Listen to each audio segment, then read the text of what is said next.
Welcome students. देखिए आज मैं आप लोग को instantaneous power of an agent इसके बारे में बताऊंगा कि इंस्टेंटेनियस पावर होता क्या है। ठीक है, इंस्टेंटेनियस पावर कहने का मतलब ये होता है कि लिमिटिंग वैल्यू जो होगा एवरेज पावर का वो काफ़ी स्मॉल इंटरवल वैल्यू में होगा। ठीक है ना, टाइम इंटरवल अप्रोचेस जीरो, इसका मतलब ये होता है।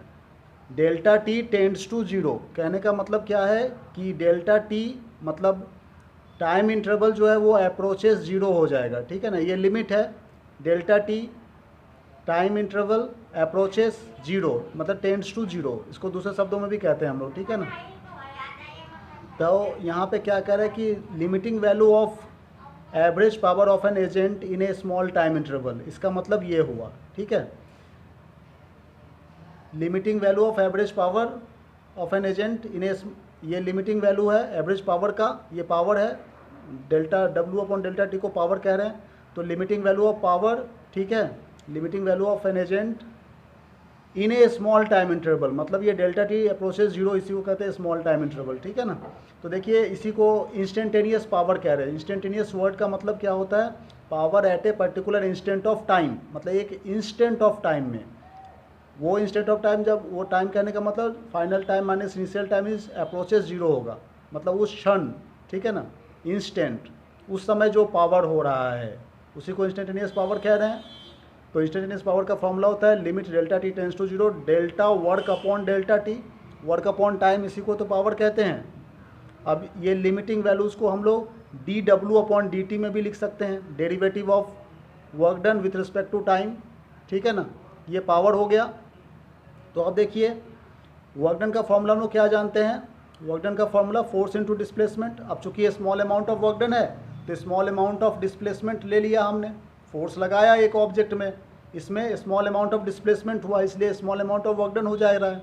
ठीक है ना, तो अब देखिए ये डेल्टा डब्लू डी डब्लू जो है इसकी वैल्यूज आप यहाँ पे पुट कर दीजिए। ठीक है ना, ये वैल्यूज यहाँ पे पुट कर दे रहे हैं, तो पुट करके क्या मिलेगा हमें, जो फोर्स कांस्टेंट टर्म है, कांस्टेंट फोर्स लगा रहे हैं यहाँ पे, तो वो बाहर आ गया, डेरिवेटिव के बाहर आ गया और D S by D T हो गया। ठीक है, D S by D T को हम लोग वेलोसिटी कह रहे हैं, इंस्टेंटेनियस वेलोसिटी कहते हैं। ठीक है ना, तो F vector dot V vector हो जाएगा, ये यहाँ भी वेक्टर ही है।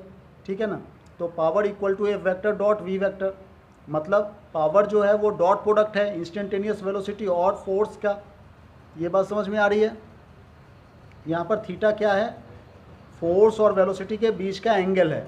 ठीक है ना, अब ये चूंकि डॉट प्रोडक्ट है तो इसको ब्रेक करके क्या लिखेंगे, एफ वी कॉस थीटा, मतलब कोई भी एक, मान लीजिए ये सरफेस है, यहाँ पर एक बॉडी है, ठीक है ना, इसमें आपने फोर्स लगाया, तो फोर्स लगाए हो तो इसमें वी वेलोसिटी से ये मूव करने लग गई, तो फोर्स इनटू वेलोसिटी, इसी को ही तो पावर कह रहे हैं।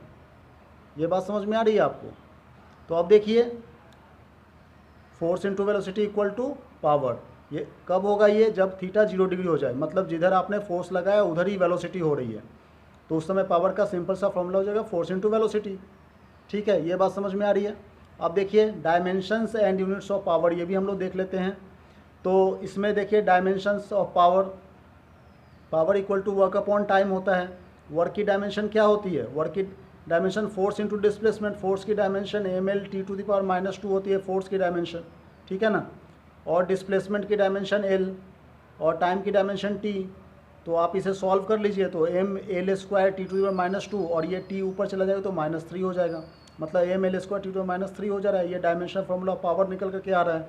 ठीक है ना, और ये यूनिट है, इसकी यूनिट क्या होती है, वाट। ठीक है ना, इसकी यूनिट क्या होती है, वाट होती है।